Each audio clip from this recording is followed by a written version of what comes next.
미국의 석유 왕으로 불리는 록펠러를 여러분들은 잘 아실 겁니다. 그는 33세에 백만장자가 되었고, 또 43세에 세계 최대 기업의 오너가 되었고, 54세에 세계 유일의 억만장자가 된 인물입니다. 많은 사람들이 돈이 많으면 많을수록 행복할 것이다 라고 생각하시지 않습니까? 그는 세상에서 누구보다도 가장 많은 돈을 소유하게 되었기 때문에 굉장히 이제 인생에서 행복만 넘쳐날 줄 알았습니다. 그러나 세계 유일의 억만장자가 되고 나서 바로 그 다음 해였던 그가 55세가 되었을 때 스트레스성 소화불량과 또 우울증 증상으로 또 머리카락과 눈썹이 모두 빠져버리는 몸이 말라가는 알로피셔라는 그 병에 걸려서 1년밖에 살지 못할 것이다 라는 시한부 선고를 받게 됩니다.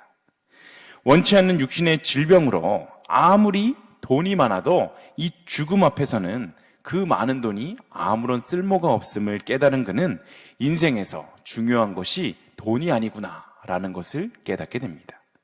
사실 그는 어려서부터 교회에 출석했었던 그런 사람이었는데 하나님을 인격적으로 만나보지 못하고 하나님을 인격적으로 체험한 그 경험 없이 그냥저냥 신앙생활을 하다가 그 시한부가 되는 인생의 큰 절망 앞에서 진정으로 하나님을 만나게 됩니다. 그는 병원 복도에서 주는 자가 받는 자보다 복되다라는 그 글귀를 보고 성령의 역사하심을 통해서 죽기 전에 마지막으로 내가 의미 있는 일들을 좀 하다가 죽어야겠다라는 결심을 하게 되고 자신이 벌어놓았던 그 수많은 돈들을 활용해서 보육원, 또 도서관, 연약한 사람들을 돕는 일에 최선을 다해 전념하였습니다. 그런데 놀라운 것은 시한부로 1년밖에 살지 못한다라고 했었던 그 사람이 변화된 삶을 살게 된 이유로 그 55세부터 98세까지 그렇게 장수하다가 삶을 떠나게 되었다라는 사실입니다. 그는 록펠러 재단을 설립해서 빈민들을 위한 그 의료 사업에 재산을 기부하게 되고 또 맨해튼 시민들에게 공짜로 수도를 공급하기도 하고 또 24개의 대학을 세우고 수많은 자선사업과 복지센터를 세웠으며 또 4,928개의 교회를 세웠습니다.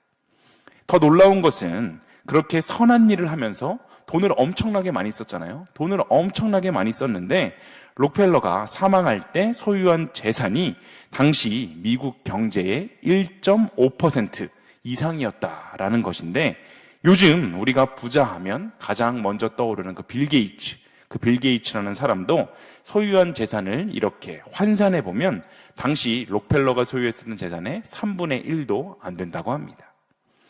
누구에게나 육신의 죽음은 존재합니다.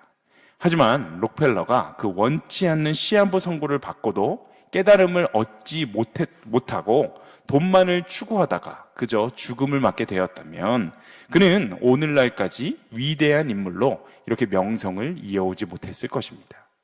하나님 나라에서의 축복을 누리지도 못했을 것입니다. 하지만 그가 고통과 그 절망의 순간에 하나님의 나라에 대해서 진정으로 깨닫게 되고 허무한 것에 그 돈에 소망을 두고 살았던 것을 자신의 인생을 완전히 뒤집어서 하나님 나라에 대한 그 삶을 사모하며 이렇게 나아가게 되었을 때 지금까지도 아주 위대한 인물로 우리들 사이에서 회자되며 하나님 나라에서의 영원한 기쁨과 안식을 소유하는 그러한 사람이 되었습니다.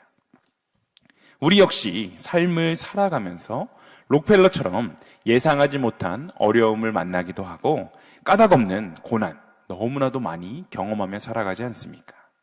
우리가 마음과 생각 또 말과 행동으로 주님을 따르려고 안간힘을 쓰면서 노력하는 상황에도 불구하고 이 세상에서 나를 향한 비난과 그 공격은 좀처럼 사라지지 않고 여전한 경우가 너무나도 많은데 이러한 상황에서 인생들의 선택은 항상 두 가지로 나뉩니다. 첫 번째, 그럼에도 불구하고 하나님을 의지해서 하나님께만 소망을 두고 고통과 고난의 문제를 이겨나가는 사람. 그리고 두 번째, 하나님을 원망하고 완전히 떠나서 영원한 고통에 빠지는 사람. 이렇게 두 가지입니다. 그런데 생각을 해보면 하나님을 믿고 따르는 우리들이 생각할 때 당연히 전자의 선택이 참 많을 것 같지만 실제로는 고통과 고난의 문제 앞에서 하나님을 원망하고 떠나버리는 그 후자의 선택을 하는 그리스도인들도 너무나도 많다는 참 안타까운 현실입니다. 우리가 신앙생활을 하다 보면 우리도 알게 모르게 보상심리가 생겨서 내가 하나님을 이렇게 열심히 믿고 따르니까 나에게는 하나님을 믿지 않는 사람들보다는 고통도 조금 약하게 오고 고통의 횟수도 조금 적게 오지 않을까? 하나님이 나에게 더 큰 복을 내려주시겠지라는 생각을 갖고 살아갑니다. 그러한 마음이 우리들 안에 있는데 우리에게 의도치 않은 갑자기 우리가 예상하지도 못한 고통과 고난의 문제가 찾아오게 된다면 우리는 나에게 왜 이러한 시련과 고통이 닥쳐왔을까? 내가 얼마나 최선을 다해서 하나님의 나라를 위해 또 교회를 위해 헌신하고 봉사했는데 왜 나한테 이러한 고통의 문제가 찾아오는 것인가? 라면서 억울해하다가 결국 그 고통의 문제가 빨리 해결되지 않으면 하나님을 원망하고 주님을 떠나게 되는 그러한 죄까지도 범하게 되는 것이 바로 우리들의 인생입니다. 오늘 본문인 시편 17편은 무고하게 고통당하는 자의 기도입니다. 시편 17편의 저자는 학자들에 따르면 다윗이다 라고 이야기를 하는데 그가 억울하게 고통당한 아픔과 절규, 그의 그 고통과 절규가 고스란히 담겨 있는 것이 오늘 본문입니다. 이 다윗의 기도를 통해서 오늘 우리들의 기도를 한번 점검해보고 우리의 삶에서 원치 않는 이해할 수 없는 고통과 고난이 닥쳤을 때 그리스도인이라면 어떤 기도와 또한 어떠한 결단을 해야 하는지 우리 함께 영적인 깨달음을 얻는 시간이 되시기를 소망합니다. 오늘 본문의 기자인 다윗은 어렸을 때부터 아주 어려서부터 주님을 의지하고 찾는 것에 굉장히 익숙했었던 그러한 사람이었습니다. 그는 혼자서 수많은 양떼를 돌보면서 하나님의 보호와 하나님의 도움이 어떠한 것인지 누구보다도 먼저 깨닫게 되고 또 깊이 그것을 깨닫게 되었는데 그래서 그는 언제나 어디서나 하나님만을 의지하며 살아가는 그러한 인생을 살아갈 수 있었습니다. 경건하고 신실하게 삶을 살려고 노력했었던 그 하나님을 사랑하는 마음에서 비롯된 아주 자연스러운 모습으로 그 다윗은 언제나 하나님만을 따르며 살아가려고 노력하는 사람이었습니다. 본문 1절은 이렇게 이야기하는데 우리가 함께 읽어보겠습니다. 함께 읽습니다. 여호와여 의의 호소를 들으소서 나의 울부짖음에 주의하소서 거짓되지 아니한 입술에서 나오는 나의 기도에 귀를 기울이소서. 아멘. 다윗은 지금 하나님께 거짓되지 아니한 입술로 드리는 자신의 기도, 바로 내 기도에 귀를 기울여달라고 호소를 하고 있는데 그는 이것을 의의 호소다라고 표현하고 있습니다. 자신은 아무런 흠이 없고 평소에도 언행을 삼갔으며 또 주님의 길에서도 떠나지 않았음을 그는 오늘 본문에서 계속하여서 고백하고 있는데 우리는 이것을 하나님 앞에서 율법적인 행위와 공로를 내세우는 그러한 교만한 모습으로 오해해서는 안 됩니다. 이것은 하나님이 자신의 상황을 공의로 판단해 주시기를 바라면서 주님의 공의와 사랑을 전적으로 의지하는 다윗의 놀라운 믿음이 뒷받침되었기 때문에 가능한 고백이었습니다. 야고보 사도는 야고보서 4장 3절에 기도하면서 우리가 응답받지 못하는 이유는 정욕으로 쓰려고 잘못 구하기 때문이다 라고 말합니다. 다윗은 자신의 기도가 개인적인 욕망을 채우려는 그러한 불의한 기도가 아니라 하나님의 공의를 위해 하나님의 그 대의를 위해 의의 호소를 하는 것이기 때문에 반드시 응답해달라라고 애처롭게 외치고 있습니다. 오늘을 살아가는 바로 우리들의 기도는 어떠합니까? 자신이 그리스도인이다라고 고백하는 그 사람들이 기도 중에 가장 큰 시간을 자기의 욕망, 자기의 개인적인 것들을 위해 기도하면서도 겉으로는 하나님의 영광을 위해서 기도합니다라고 말하기도 하고 또 실제로 내가 그러한 기도를 하고 있다라고 착각하며 살아가는 사람들이 너무나도 많은 현실입니다. 우리가 신앙생활을 좀 제대로 해보려고 노력하면 할수록 오히려 우리의 주위의 환경은 신앙생활을 제대로 할 수 없도록 만드는 방해꾼들 투성입니다. 그래서 우리가 예배하고 기도할 때에는 하나님이 주시는 그 마음, 하나님이 주시는 마음을 통해 우리의 마음속에 평안함이 가득한 것 같다가도 교회 문만 나서면 우리의 삶을 옥죄어 오는 너무나도 신경 쓸 일들이 참 많아서 금세 하나님께서 우리의 마음에 주신 그 평안함을 다 쏟아버리지 않습니까? 그래서 우리의 기도는 우리가 처해 있는 그 환경을 위해 기도하는 것들이 대부분입니다. 나를 둘러싼 수많은 문제들이 잘 해결되어서 내가 아주 마음 편하게 예수를 믿을 수 있도록 해주시기를 하나님께 간구합니다. 하나님, 이 문제만 해결해 주시면 앞으로 열심히 믿겠습니다. 이 문제만 해결해 주시면 제가 정말 열심히 교회에서도 봉사하고 최선을 다해서 믿음 생활할게요 라고 고백하며 기도해 보신 적이 있지 않으십니까? 우리가 잘 아는 바울은 고린도에서 천막을 만드는 일을 하면서 번 돈으로 예수 그리스도를 전하는 그러한 일을 감당했습니다. 그렇다면 우리가 생각할 때 바울의 이러한 수고와 헌신이 너무나도 귀하니까 자신의 생업을 하면서도 열심히 하는데 그 와중에도 하나님을 전하기 위해 최선을 다하는 그 모습을 볼 때 너무나도 하나님이 보시기에 예쁘니까 하나님께서는 그 바울의 모든 고통과 고난들을 다 제해 주셔야 될 것 같은데, 바울의 삶은 생업은 물론이고 오히려 복음을 전하는 그 사역마저도 너무나도 큰 방해물로 인해서 굉장히 고통받지 않습니까? 스스로 예수를 믿는 사람이다, 교회를 다닌다 라는 사람들의 그 신앙을 자세히 보면 그들의 신앙은 자기 행복을 예수님을 이용하는 종교활동 정도인 그 사람들을 참 많이 보는 안타까운 현실입니다. 본인의 행복을 위해서 예수님을 이용하고 또 본인 가족들의 행복, 건강, 성공을 위해서만 온 정성을 다해서 기도합니다. 이렇게 하나님의 크신 능력을 제한하는 사람은 전지전능하시고 무소불위하신 그 하나님의 진짜 능력을 체험할 수가 없습니다. 이런 기복적인 신앙은 우리 기독교를 다른 종교와 전혀 다르지 않은 그저 수많은 종교 중에 하나로 만들어버리게 되는데, 그렇지만 우리는 반드시 사람이 스스로 자신의 필요에 의해서 만들어낸 그 종교들과 우리가 믿고 따르는 그 기독교와는 완전히 다르다는 사실을 우리는 기억해야 합니다.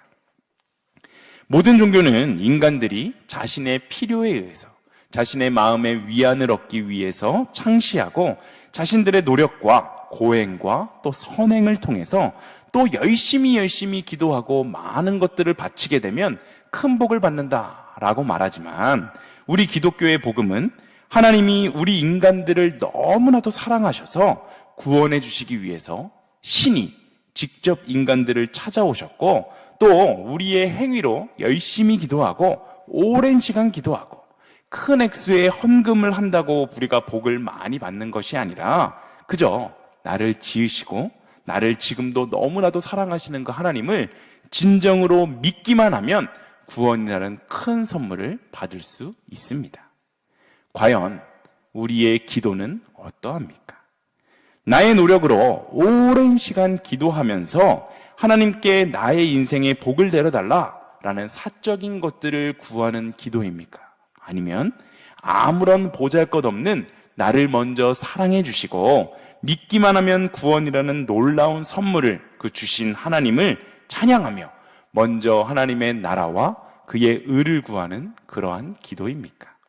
바라기는 오늘 우리의 기도가 사적인 욕망으로 드리는 그 이방인들이 우상 앞에 구하는 것과 다를 바 없는 그러한 기도가 아니라 마태복음 6장의 말씀처럼 먼저 하나님의 나라와 의를 구할 수 있는 그러한 기도가 되기를 소망합니다.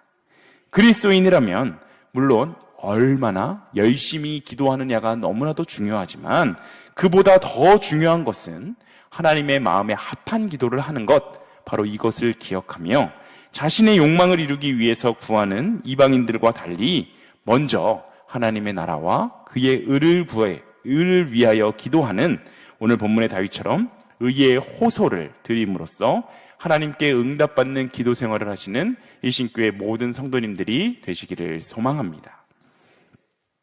오늘 본문 7절을 함께 읽어보겠습니다. 본문 7절입니다. 주께 피하는 자들을 그 일어나 치는 자들에게서 오른손으로 구원하시는 주여, 주의 기이한 사랑을 나타내소서. 아멘. 다윗은 지금 하나님께서는 당신을 피하는 자들을 오른손으로 구원하신다라고 말하고 있습니다. 성경에서 하나님의 손, 하나님의 이 손은 하나님의 능력을 상징하는데 특별히 오른손은 강함, 또 능숙함, 이것을 상징합니다. 하나님이 오른손으로 구원하신다라는 것은 하나님의 완벽한 구원을 의미하며 또한 하나님께서 당신을 의지하는 최고 또한 최선의 길로 인도해 주신다라는 그러한 말입니다. 이 말씀은 오늘을 살아가는 우리들에게도 아주 동일하게 적용할 수 있습니다. 하나님은 여전히 고난과 고통의 순간에 당신께 피하고 당신께 의뢰하고 당신께 모든 것을 의지하는 사람을 무엇보다 귀하게 여기시는데 우리 모두는 하나님께서 예수 그리스도를 십자가에 달려 죽게 하심으로 그 목숨값으로 사신 그러한 존재들이기 때문입니다. 하나님은 아무 흠도 없고 아무런 죄도 없으셨던 예수 그리스도를 우리 인간들의 죄를 용서해 주시기 위해서 십자가에서 온갖 고통과 멸시와 조롱과 수모를 당하며 죽게 하셨습니다. 그러므로 우리는 우리가 얼마나 소중한 존재인지, 우리가 얼마나 귀하고 값비싼 존재인지를 늘 기억하며 자부심을 갖고 살아갈 수 있어야 합니다. 가끔 우리는 세상 가운데 살면서 고통과 고난의 순간들을 마주하게 될 때마다 열심히 기도함에도 불구하고 하나님은 나의 기도를 전혀 듣고 계시지 않은 것 같고 또 하나님이 나를 버리신 것 같다라는 생각까지도 들 때가 있습니다. 그러나 하나님의 지혜는 우리 인간의 지혜와는 비교할 수도 없을 정도로 굉장히 크고 높고 또 고차원적이신 분이시기 때문에 우리의 생각으로 하나님이 나의 기도를 듣고 계신 것 같지도 않고 또 하나님의 인도하심, 하나님이 나의 인생을 왜 이렇게 이끌어 가시는가라는 것이 이해가 되지 않는다 하더라도 주님의 인도하심이 분명 나를 가장 안전하고 최선의 길로 인도하고 계시는 것이다 라는 사실을 신뢰하고 우리는 믿음으로 견디며 나아갈 수 있어야 합니다. 오스일먼의 내 목소리를 들으라 라는 책에 기도의 응답을 늦추는 까닭이라는 글이 있습니다.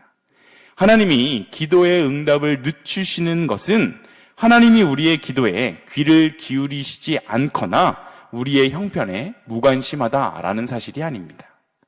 이 세상에 수많은 사람들이 자신의 형편이 나아지길 바라면서 기도하게 되는데 하나님은 그 많은 요인들을 적절하게 진전시키신 후에 움직이실 수 있기 때문에 우리의 기도가 마치 늦어지게, 기도의 응답이 늦어지게 되는 것이다, 느껴지는 것이다 라고 이야기합니다.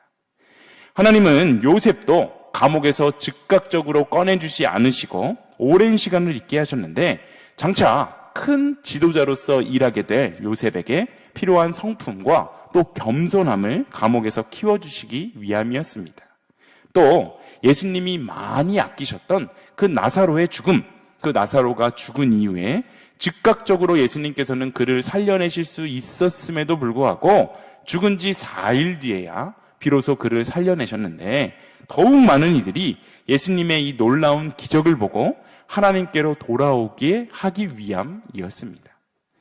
우리의 기도를 하나님이 듣고 계시지 않은 것 같고 그 응답이 너무나도 더디 오고 느리게 온다라고 느껴질 때에도 분명한 것은 하나님께서는 오늘도 우리의 기도를 듣고 계시고 더 큰 목적을 이루시기 위해서 단지 그 기도 응답이 늦춰지고 있을 뿐이다 라는 것을 기억하고 신뢰하며 인내할 수 있어야 합니다.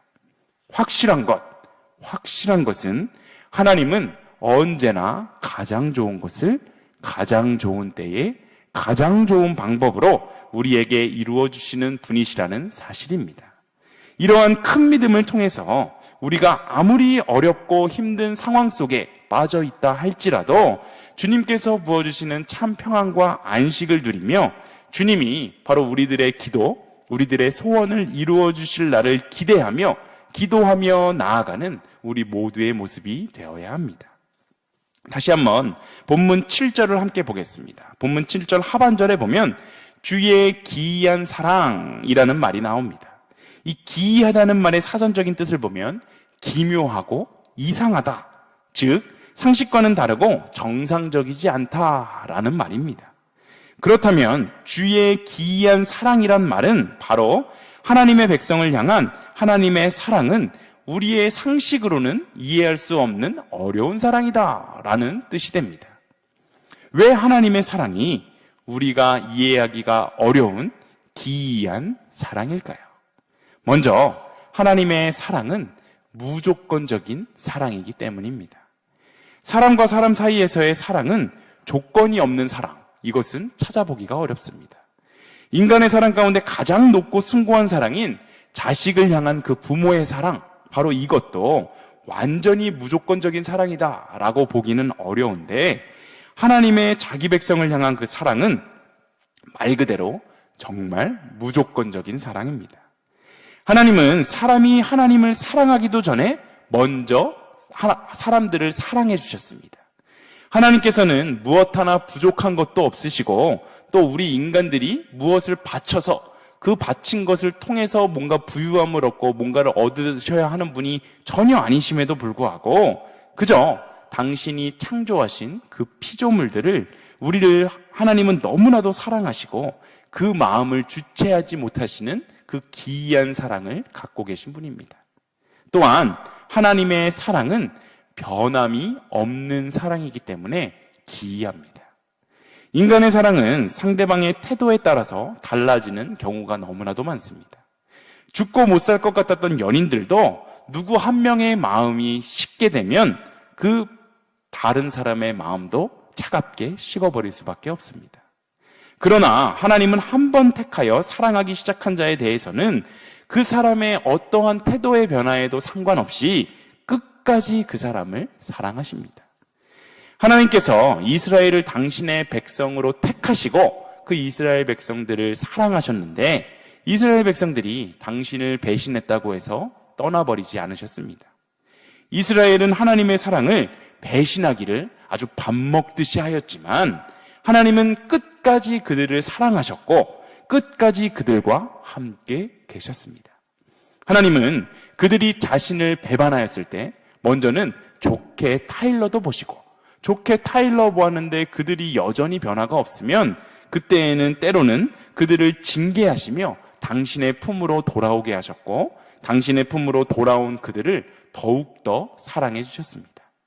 생각해보면 하나님과 그 이스라엘 백성들은 계약을 통해서 맺어졌었던 그러한 사이였기 때문에 어느 한쪽이 먼저 그 계약을 파기하게 되면 얼마든지 그 관계는 깨져도 되는 것이 정상인데 하나님은 변함없는 사랑으로서 당신이 택하셨던 그 이스라엘 백성들과의 관계를 끝까지 유지해 주신 것, 바로 이것이 참 놀랍고도 기이한 하나님의 사랑입니다.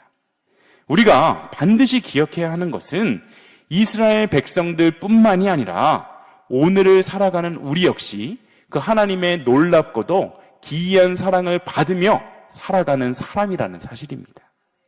우리는 하나님의 이 기이한 사랑으로 구원을 받았고 천국을 약속받은 사람들입니다. 그러므로 우리는 하나님의 이 사랑에 늘 감사하며 하나님을 찬양하고 하나님을 예배하는 삶을 살 수 있어야 합니다. 다윗의 기도는 이유를 알 수 없는 상황 속에서 이유를 알 수 없이 고통과 고난을 받는 너무나도 힘든 그 상황 속에서 좌절하고 절망하는 것이 아니라 7절의 말씀처럼 주여 주님의 그 기이한 사랑을 나타내소서 당신의 그 기이한 사랑을 나에게 보여주십시오 라며 간청하는 기도였습니다. 과연 우리의 기도는 어떻습니까?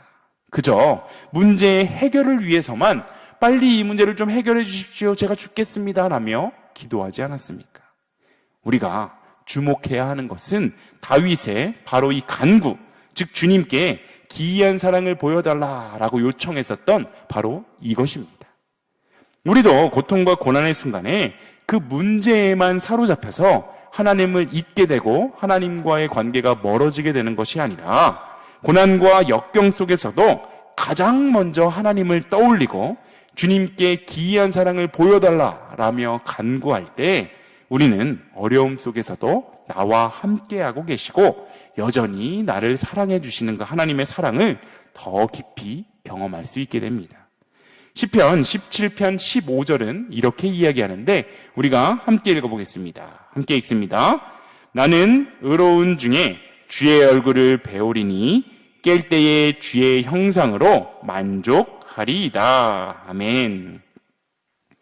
이것은 역경 중에도 실족하지 않고 끝까지 주님의 길을 걸으면서 떳떳하게 주님의 얼굴만을 바라보며 만족하는 삶을 살아가겠다라는 이야기입니다. 다윗의 시선은 완전히 주님께 고정되어 있었습니다. 주님이 아직 그를 구원하시지 않은 그 시점에도 주님의 응답과 그 하나님의 그 구원을 확신하며 주님을 향한 사랑과 그 신뢰를 드러내고 있는 대목입니다. 어렵고 무서운 일을 당하는 와중에도 신앙적인 회의감에 사로잡히거나 주님을 원망하는 것이 아니라 주의 형상으로 만족합니다 라는 고백으로 자신의 만족은 오직 주님에게만 있다라고 말하고 있는 것입니다. 우리는 부족하고 연약한 한낱 인간에 불과하기 때문에 때때로 넘어지고 또 실수하지만 우리의 마음의 방향과 진실한 만큼은 언제나 하나님을 향하게 되시기를 소망합니다. 오늘 본문의 다윗처럼 억울한 일, 또 삶의 고통과 고난의 순간 가운데 그 문제에만 집중하게 되어서 내 삶에 닥친 어려운 문제를 해결해 달라고 문제에만 초점을 맞추다가 그 문제가 빨리 해결되지 않아서 더디 해결되어서 주님을 원망하며 주님을 떠나버리는 그러한 삶을 살아가는 것이 아니라 우리의 기도의 초점을 하나님의 기이한 사랑, 하나님이 여전히 나를 너무나도 사랑하고 계심을 내가 깨닫게 해달라고, 그리하여서 이 어려움의 순간도 주님과 동행함으로 나의 손을 붙잡고 계신 그 하나님을 경험함으로 이겨낼 수 있게 해달라고, 그렇게 기도할 수 있는 우리의 기도가 되었으면 좋겠습니다. 우리의 남은 인생 가운데 수많은 어려움의 문제가 찾아온다고 할지라도 언제나 주님은 우리와 함께하고 계시고 우리는 주님의 기이한 사랑을 받고 있는 사랑받는 자녀임을 생생히 느끼며 기쁨으로 충만한 하루하루의 삶을 살아내시는 일신교회 모든 성도님들이 다 되시기를 간절히 소망합니다.